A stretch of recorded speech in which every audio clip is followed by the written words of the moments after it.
हादसे कभी भी किसी के साथ भी हो सकते हैं। ये जो कुछ भी हुआ था वो सिर्फ एक हादसा था या किसी ने अपनी गंदी नीयत के साथ ये सब कुछ किया था। नमस्ते, मैं सीनियर इंस्पेक्टर रंजीत ठाकुर और क्राइम पेट्रोल दस्तक में आपका स्वागत है। 1 साल पहले जब मेरी पोस्टिंग उत्तर प्रदेश के मुगल सराय में थी तब ये केस मेरे पास आया था। सच मानिए ये केस मैं 1 हफ्ते में सॉल्व कर सकता था, लेकिन जैसे जैसे इस केस की परतें खुलती गई ये केस और भी उलझता चला।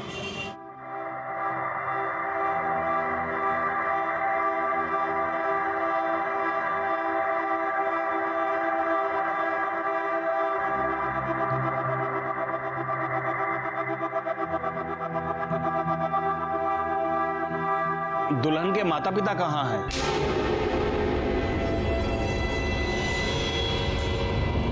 वो नहीं आएंगे, अब विधि शुरू कीजिए।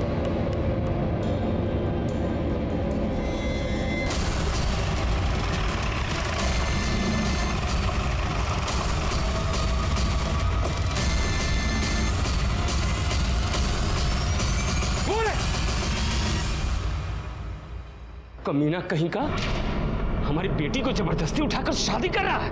नहीं सर, रुक्मिणी अपनी मर्जी से शादी कर रही है। ये अरे काहे के पीछे हटिए, हम है ना यहाँ। तुम बताओ, ये शादी तुम्हारी मर्जी के खिलाफ हो रही है?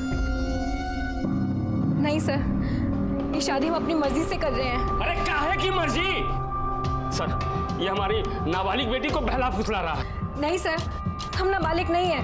हमने 2016 में 10वीं पास की थी। ये देखिए, हम 19 साल के हैं। अरे ये सर्टिफिकेट सब झूठा है सर। आप झूठ क्यों बोल रहे हैं? ये जब छोटी थी ना तो हम इसका दाखिला 5वें में करवा दिए थे सीधे। अभी 18 की भी नहीं हुई है। ए? तुम बहुत जवानी फूट रहा है तुम्हारा। अभी बताते हैं तुमको। रुकिए, रुकिए। कैसी बातें कर रहे हैं आप? आपकी बेटी है ना ये? आपके मुंह से ऐसी बातें शोभा देती हैं उसके लिए? और ये जो हमारे मुंह पे कालिख पोत रही है इसका क्या सर? ये देख रहे हैं, इसके पास सबूत है कि ये बालिग है। आपके पास कोई ऐसा सबूत है कि ये नाबालिग है? अरे इसे शादी करने से कोई नहीं रोक सकता। पीछे हटाइए ना, आप भी पीछे हटिए। चलिए, आप कीजिए।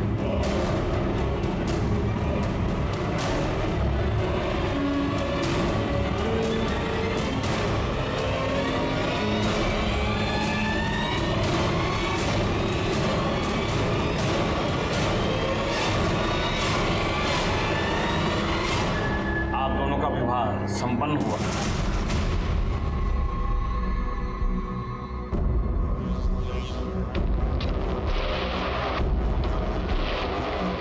देखिए, हम समझ सकते हैं कि आपको बहुत तकलीफ हुई होगी। रुक्मिणी ने आपकी मर्जी के खिलाफ शादी की है, लेकिन हम आपको आश्वासन देते हैं कि हम इसका हमेशा ख्याल रखेंगे। अगर हो सके तो हमारे नए जीवन के लिए हमें आशीर्वाद दें।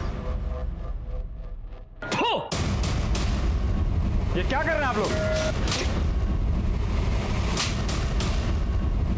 हमारा हाथ आपके ऊपर भी उठ सकता था, लेकिन रुक्मिणी के पिता हैं। आपकी बेइज्जती करेंगे तो उसको दुख होगा। तो हमको मारेगा? हमको मारेगा ये? पापा नहीं, छोड़ो। क्या है सब? अगर ऐसे गुंडागर्दी करोगे तो अरेस्ट कर ले जाओगे। सुन बेटा, खेल अभी खत्म नहीं हुआ, खेला तो अब शुरू होगा। निकलो, चलो चलो।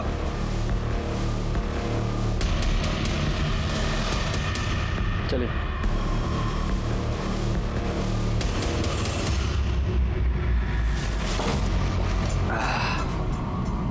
हम तुमको पहले ही बोले थे कि मार कर सालों को निपटा देते हैं, लेकिन तुमको तो आग लगी थी पुलिस के पास जाने की। जाओ।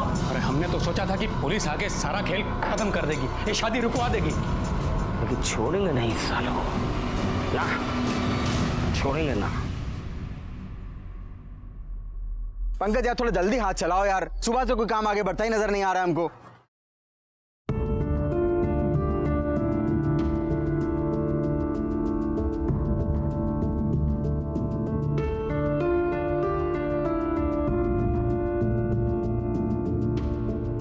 अरे देखो, मनोज भैया का मिसेस आए। ए, चलो फटाफट खाना खा के काम पे लगो।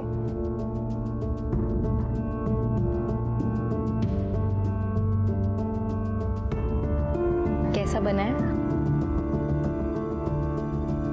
तुम खाई? हम खा लेंगे।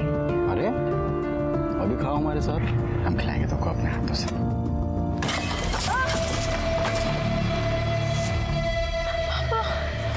साला तुम्हारा तो ऐसी हालत करेंगे ना कि जिंदगी भर हलक से निवाला नीचे नहीं उतरेगा। हमारी बेटी को फंसाया। पापा नहीं, पापा पापा नहीं।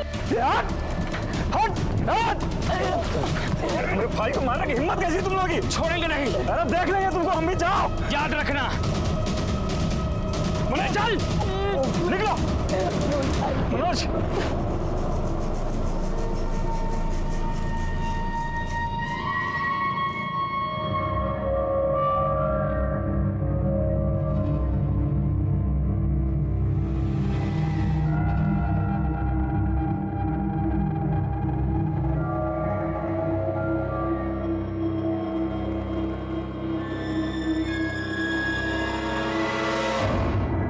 आ जाओ, एक सीट खाली, आ जाओ। ये पटेल नगर किधर पड़ेगा? पटेल नगर पास में ही, आइए मैं आपको छोड़ दूं। अरे यार बीच में कहाँ पता चला? मेरा नंबर है। अरे भाई मेरा नंबर है। अरे तो जाओ यार, दिमाग खराब कर। मैं आपको छोड़ देता हूं। मैं छोड़ दूं, आप इधर आइए। आइए बैठ जाओ, बैठ जाओ। मैं छोड़ रहा हूँ। बैठ जाओ।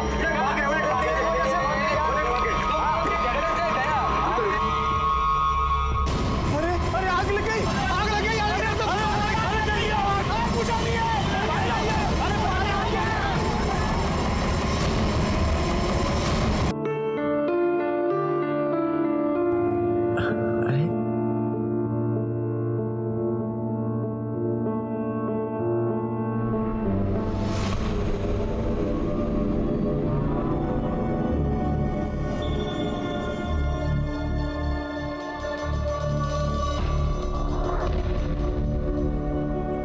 चाची, ये किधर पड़ेगा?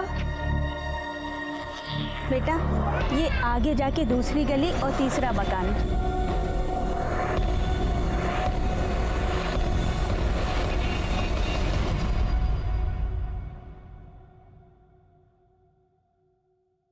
चलिए उठिए, काढ़ा पी लीजिए, आपका बदन दर्द ठीक हो जाएगा।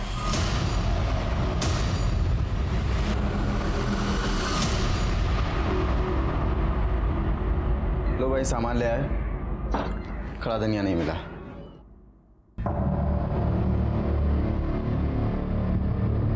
क्या हुआ? हम जब से बाहर से आए हैं तब से देख रहे हो बहू अंदर बैठी रो रही है। अरे हम तो पूछ पूछ के थक गए, कुछ बताती नहीं। तुम ही जाकर देखो क्या हुआ है। पकड़ो, हम देखते हैं। अरे क्या हुआ? काहे रो रही हो? अब देखो, ये मत कहना कि घर की याद आ रही है। तुमको पता था ना कि ये सब आसान नहीं होने वाला है। हमें पता था, पर हमें ये नहीं पता था कि तुम्हारा भाई हम पे जबरदस्ती करेगा। ऐसे कहाँ शर्मा रही हो? कभी देखी नहीं होगा। भैया छोड़िए हमें,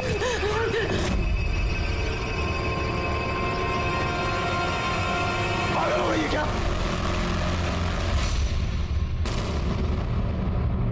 हमारा भाई हमारे लिए भगवान से भी बढ़कर है, उसके ऊपर इल्जाम लगा रही है तू। हम इल्जाम नहीं लगा रहे, हम सच बोल रहे हैं। झूठ बोल रही है। हम तो बीमार हैं, बाहर सो रहे थे।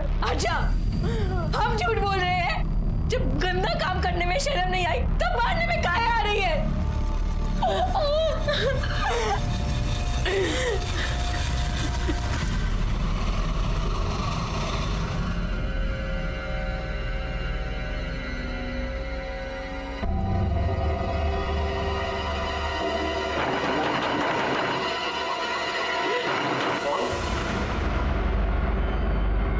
पापा, तुम कौन है? क्या लेने आई हो अब यहाँ? पापा, हमें अंदर आने दीजिए। पापा देखिए, उसे अंदर आने दीजिए।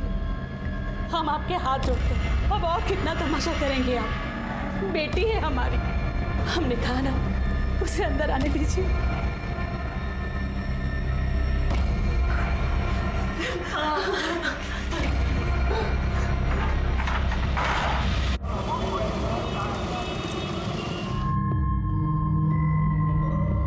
ऐसा बहू पर हाथ नहीं उठाना चाहिए था। हाँ तुम सुनी ना वो क्या बोल रही थी। भैया प्लीज ले आओ ना भाभी को।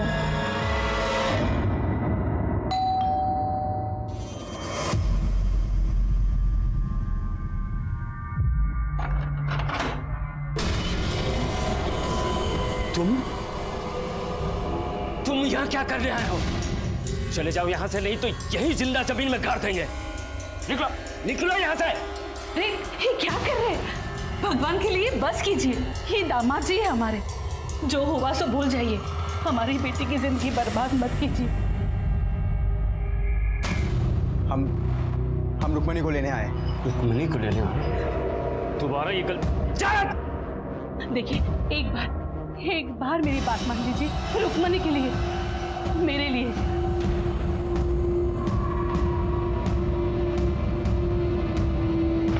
अरे ये सुन, हम सब कुछ भूलने को तैयार हैं, लेकिन एक शर्त पर। हमारी बेटी को दोबारा मत रुलाना। उसकी आंखों में आंसू नहीं देख सकते। अरे माना कि दिल से कठोर है, लेकिन बाप है उसके। तुम क्या देख रही हो? अरे दामाद जी पहली बार आए हैं, कोई अच्छा खाना बनाओ।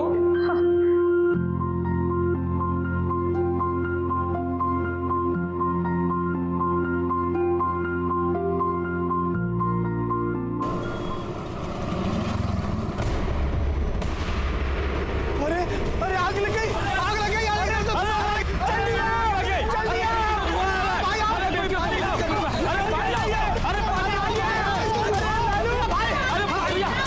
अबे हमारे बेटियों से भाग के कमरे में आग लगी।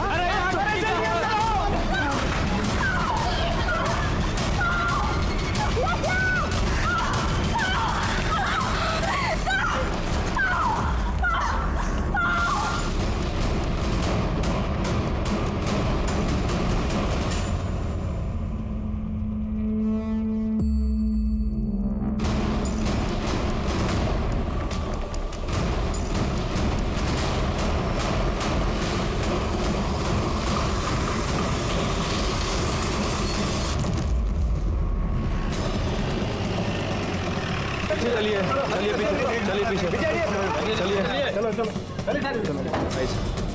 सर 2 लोगों की बॉडी थी, मनोज और रुक्मणी। काफी बुरी तरह से जल गए थे। मनोज की तो मौका वारदात पर ही मौत हो गई। रुक्मणी को हॉस्पिटल भेज दिया गया। ये रही सर मनोज की बॉडी।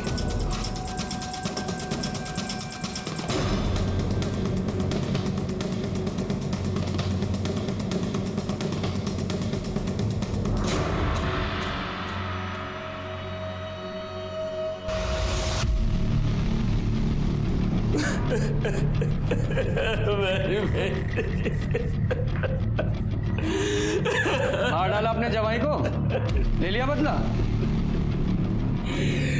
नहीं सर, हमने कुछ नहीं किया। हमने तो उन्हें माफ भी कर दिया था। वो दोनों यहाँ क्या कर रहे थे? रुक्मिणी 1 दिन पहले यहाँ आई थी, तो शायद मनोज ने उसे थप्पड़ मार दिया था, तो वो चिढ़कर हमारे घर आ गई। और मनोज ने उसे थप्पड़ क्यों मारा था? हमें क्या पता था। रुक्मिणी की माँ ने भी उससे पूछा, लेकिन उसने कुछ नहीं बताया। हाँ, फिर कल शाम मनोज हमारे घर आया। मुझे गुस्सा तो बहुत आया, लेकिन मैंने सोचा कि चलो जाने दो, बात बढ़ाने से क्या फायदा, एक ही तो बेटी है। और यहाँ तक कि कल रात में हम लोगों ने साथ में खाना भी खाया था। हम सब बहुत खुश थे साहब। ये देखिए, कल रात में हम लोगों ने तस्वीर भी ली थी, लेकिन हमें क्या पता था कि ये सब। ये आग कैसे लगी? हमें नहीं पता साहब। हम तो रात में सो रहे थे, तभी रुक्मिणी के कमरे से चीखने की आवाज आई। फिर उसके कमरे से धुआं निकलने लगा। पड़ोसी आए और उन्होंने दरवाजा तोड़ा, और उसके बाद। सच बोल रहा हो? सच बोल रहा हूँ। और दिखाई नहीं दे रहा, क्योंकि मनोज से तो तुम बहुत नफरत करते थे। लग नहीं रहा सच बोल रहे हो। सच बताओ क्या हुआ था, वरना जेल में डाल के सड़ा दूंगा। नहीं साहब, जब रात में हमारी नींद खुली तो रुक्मिणी के कमरे से लड़ने झगड़ने की आवाज आ रही थी। हमने सोचा कि चलो पति पत्नी का झगड़ा होगा, कल तक खत्म हो जाएगा। फिर हम बाथरूम चले गए। बाथरूम से जब वापस आ रहे थे तो देखा कि मनोज मिट्टी के तेल का डब्बा लेकर कमरे के अंदर जा रहा और जाकर उसने दरवाजा बंद कर लिया। हमने दरवाजा खटखटाया लेकिन उसने दरवाजा नहीं खोला। अभी कुछ सोच ही रहे थे तभी रुक्मिणी के कमरे से चीखने चिल्लाने की आवाज आने लगी। हमने दरवाजे के छेद से झांक कर देखा तो मनोज रुक्मिणी को जला दिया था साहब। फिर हमने देखा कि मनोज को भी आग लग गई है। पड़ोसी आए, उन्होंने दरवाजा तोड़ा लेकिन तब तक मनोज मर चुका था साहब। तुम्हारा भाई कहाँ है? वो अस्पताल गया साहब। बाकी लोगों के बयान लो, बॉडी को मॉर्ग में भेजो, मनोज के घर वालों को भी बुलाओ। ठीक है सर।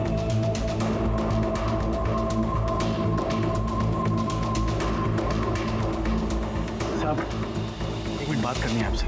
बोलिए। हमारा नाम सूरज है। हाँ। और ये हमारा बेटा गोपाल। हम बसेसर के बगल वाले घर में ही रहते हैं। इधर। हाँ। हमारा बेटा गोपाल आपको कुछ बताना चाहता है। हाँ बेटा बताओ। सर, हमारी खिड़की से रुक्मणी दीदी का रूम दिखता है। कल रात देर तक हम जाग रहे थे, हमारे टेस्ट थी इसलिए हम पढ़ रहे थे, तो हमने सुना तो रुक्मणी दीदी किसी के साथ झगड़ रही थी। हमने देखा भी तो वो कोई आदमी था, उसने डब्बे से उनके ऊपर। बेटा हाथ इधर लाओ। इतने बुरी तरीके से किसने मारा था? वो मास्टर जी ने। इतने बुरी तरीके से? अगर तुम चाहो तो उनके खिलाफ कंप्लेन कर सकते हो, मैं कार्रवाई करूंगा। साहब शिकायत की कोनो जरूरत नहीं है। अब ये बच्चा है, गलती हो गई इससे, होमवर्क नहीं किया तो मार तो पड़ेगी। होमवर्क किया करो। हाँ? तो सर इन लोगों के हिसाब से पति और पत्नी के बीच में झगड़ा हुआ। पति ने गुस्से में आकर पत्नी को जलाने की कोशिश की और खुद उस आग में जलकर मर गया, और अब पत्नी जिंदगी और मौत के बीच जंग लड़ रही है। अब इन लोगों ने जो रामायण सुनाई है उसके हिसाब से तो ऐसा ही लग रहा है। अब ये रुक्मणी ही कंफर्म कर सकती है कि इस कहानी का असली रावण कौन है।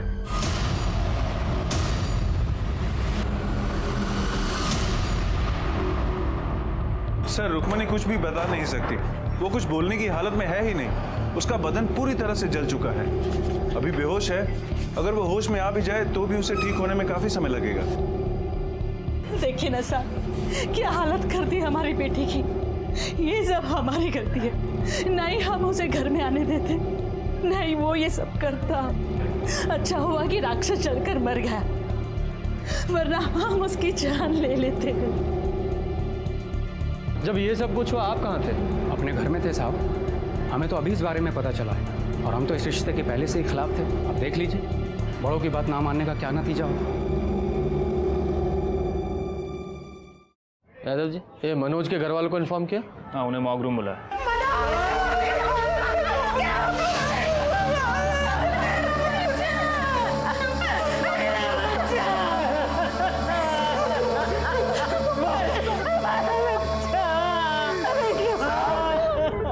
उस प्रोफेसर ने हमारे भाई को मारा साहब, छोड़िएगा मत साहब उसको। आप शांत हो जाइए। देखिए बॉडी में तो और कुछ बचा नहीं है, लेकिन हमें बॉडी में एक कड़ा मिला है। आप पहचानते हैं इसे? साहब ये कड़ा मनोज का साहब, उसके पिछले जन्मदिन पे हम उसको गिफ्ट में दिए थे साहब। साहब ये सब कुछ उस रुक्मिणी के बाप ने किया साहब। उसने हमारे भाई मनोज को मार डाला साहब। मंदिर में देखा था ना आपने, कितना गुस्सा भरा था उसके अंदर। और उसके बाद मनोज जिस कंस्ट्रक्शन साइट पे काम करता था वहां अपने गुंडों के साथ पहुंच गया था। वो तो ठीक टाइम पर मैं और कुछ लेबर आए तो बीच बचाव किया, नहीं तो हमारे भाई को उसी दिन मार डालता वो साहब। जब इतना गुस्सा भरा था तो अचानक मान कैसे गया वो? जब इस बसेसर ने मनोज के साथ कंस्ट्रक्शन साइट पे मारपीट की थी तो आप लोगों ने पुलिस कंप्लेन क्यों नहीं की? हमने उससे कहा था बात ना बढ़ाए, रिश्तेदारी वाली बात थी। अब बेटी भाग जाएगी तो गुस्सा तो आएगा ना। इतना गुस्सा कि हमारे बेटे की जान ही ले ली। ये रुक्मणी के घर वालों ने हमें बताया कि मनोज ने रुक्मणी के साथ कुछ मारपीट की थी और इसलिए वो अपने मायके आ गई थी। ये बता सकते हैं पति पत्नी में किस बात को लेकर झगड़ा हुआ था? साहब पति पत्नी तो लड़ते रहते हैं, कौन सी बड़ी बात है। और मनोज थोड़ा गुस्से वाला था और रुक्मणी बहुत जल्दी चिढ़ जाती थी। बात क्या हुई थी साहब, हमें कुछ नहीं पता। हमें बिन बताए उसने गुस्से में अपने मैके जाके बैठ गई। साहब हमने मनोज से कहा था, उसे मना लिया। साहब हमें क्या पता था, हम खुद ही मेरे बेटे को मौत के मुंह में भेज रहे। क्या फिर से नौकरी छोड़ दी? तुम्हारे पैर में चक्री लगी है क्या? किसी नौकरी पे टिकते ही नहीं हो। तुम उसकी छोड़ो, वो मैं देख लूंगा। हाँ, बाद में बात करता हूँ। मेरे छोटे भाई को ना पहले मेरी शादी करनी है, फिर नौकरी करनी है। सही तो कह रहा है सर। अच्छा, तुम भी उसी का साथ दोगे? अपडेट बताओ। सर ये मनोज की पीएम रिपोर्ट है सर।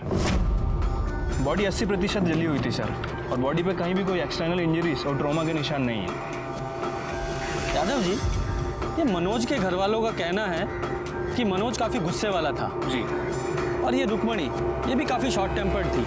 तो हो सकता है उस रात रुक्मणी और मनोज का झगड़ा हुआ हो और गुस्से में मनोज ने रुक्मणी को जला दिया और गलती से उसी आग में खुद जलकर मर गया। तो इस हिसाब से रुक्मणी विक्टिम और ये मनोज कल्प्रिट। पुरानी कहावत है, जो दूसरों के साथ बुरा करता है वो खुद मुसीबत में पड़ जाता है, और इस केस में भी हमें कुछ ऐसा ही लगा था। सर्कमस्टेंशियल एविडेंस और गवाहों के बयानों के बाद हमें यकीन हो गया था कि असली गुनहगार मनोज त्यागी ही था।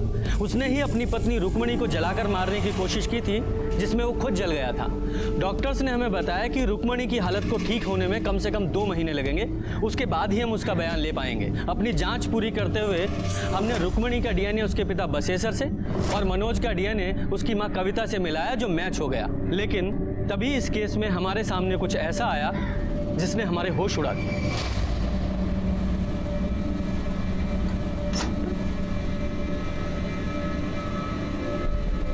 सरोज, जल्दी नीचे आ सरोज। अरे कहाँ रह गई थी सरोज? जी अम्मा जी, वो हम छत पर ना कपड़े सुखा रहे थे। अच्छा सुन, बाहर बिरजू आया है, उसका हिसाब देख ले जरा, ठीक है? अच्छा सुन, 1 मिनट रुक। मुझे लगता है थोड़ा हिसाब उसका और बनेगा, तो तू एक काम कर, तू ये सारे पैसे ले जा, ठीक से हिसाब कर और बचे हुए पैसे लेके आ। चल जा। काय टुकुर टुकुर देख रही है? बाहर जा, जा अपना काम कर। अम्मा जी, हम कह रहे हैं लड़की कुछ ठीक नहीं लगती हमको। अरे बेफालतू का ना सब पे शक करता रहता है, अच्छी लड़की है वो। बताइए। 12 बोरी आलू की लेकर के आया हूँ और अपना 1 बोरी अदरक। 1 सेकंड, 1 मिनट।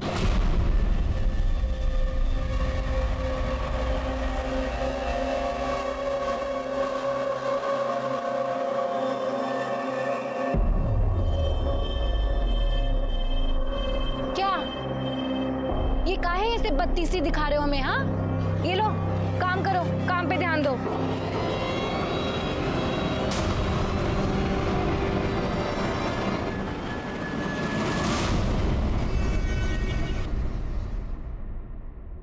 सर, बिहार के बलुआ गांव में एक जवान लड़के ने एक लड़की के साथ मिलकर वहां रहने वाली विधवा के घर लूटपाट की और उसके बाद उसकी हत्या कर दी। सर, उसका नाम दुर्गा देवी था, 65 साल की थी और काफ़ी अमीर थी। बाकी की फैमिली दिल्ली में रहती है। और सर, ये दोनों कल्पिट बिरजू और सरोज उसी के घर काम करते थे। सर, बिहार पुलिस ने बताया कि वो दोनों कल्पिट मुगल सराय की तरफ आए हैं। सारी डिटेल सर्कुलेट करवा दीजिए। हाँ सर, लेकिन एक बार फोटो तो देख लीजिए। ऐसा क्या है फोटो में?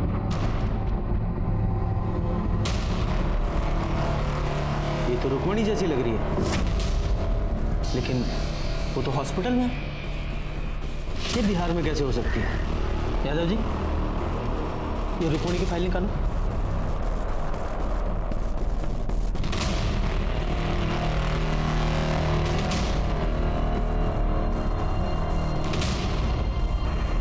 देखिए सर, दोनों के हाथों पर बिल्कुल सेम जगह ही टैटू है। हाँ, लेकिन इस फोटो में टैटू थोड़ा क्लियर नहीं है, लेकिन है एक ही जगह पर। Good job Yadav ji. अब इस रुक्मणी से मिलने का वक्त आ गया है। चलो।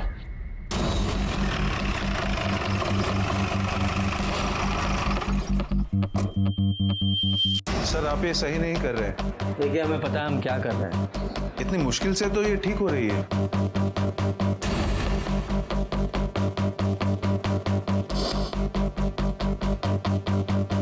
देखिए मैंने पहले ही कहा था, अगर यहाँ पे कोई टैटू होता तो बुरी तरह से जल चुका होगा। डॉक्टर साहब, क्या कोई और तरीका नहीं है जिससे ये पता लग जाए कि पहले यहाँ टैटू था या नहीं? जी नहीं, क्योंकि स्किन के पिगमेंट्स जल चुके हैं। अब इसे पता लगाने का कोई तरीका नहीं। एक तरीका है, बिहार चलना होगा। शायद वहीं चलकर इस सरोज और रुक्मणी की पहेली सुलझे।